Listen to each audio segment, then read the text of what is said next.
पंजई महल पंजा विच चानण, दीवा कित वल धरी ए बाहू। पंजी मेहर पंजी पटवारी, हासिल कित वल भरी ए बाहू।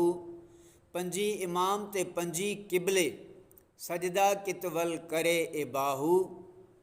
बाहू जे साहिब सिर मंगे, हरगिज़ ढल न करे ए बाहू।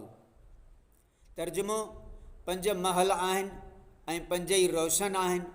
आउं पंहिंजी मोहबत जो चिराग कहिड़े महल में रोशन करियां। पंजई महर नंबरदार आहिनि ऐं पंजई सरकार जा मुक़ररु कयल पटवारी आहिनि। आउं ढल किथे अदा करियां। पंज इमाम आहिनि ऐं पंज क़िबला आहिनि। आउं कहिड़ी तरफ़ सजदो करियां। ऐं बाहू, जेकॾहिं साहिब रब ताला सिर जी क़ुर्बानी घुरे त हरगिज़ देरि करणु न घुरिजे। हाणे सम्झाणी हिन बैत में हज़रत सुल्तान बाहू रहमतुल्लाह अलैह पंजनि हवासनि जी अहमियत सलूक जी हैसियत सां बयानु कई आहे ऐं फरमाए थो त इन्हनि पंजनि हवासनि में मारिफत जो नूर रोशन करिणो आहे ऐं उन लाइ अताअत ऐं बंदगी जो मामूल अदा करणु आहे।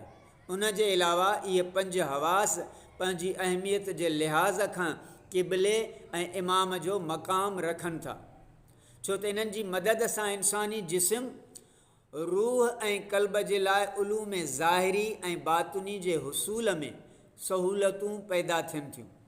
हवास ख़ुमसा पंज हवास ज़ाहिरी ऐं हवास ख़ुमसा बातुनी, ॿिन्ही क़िस्म जे हवासनि जे रब्त ऐं तालुक़ सां इंसानी हवास कामिल थियनि था।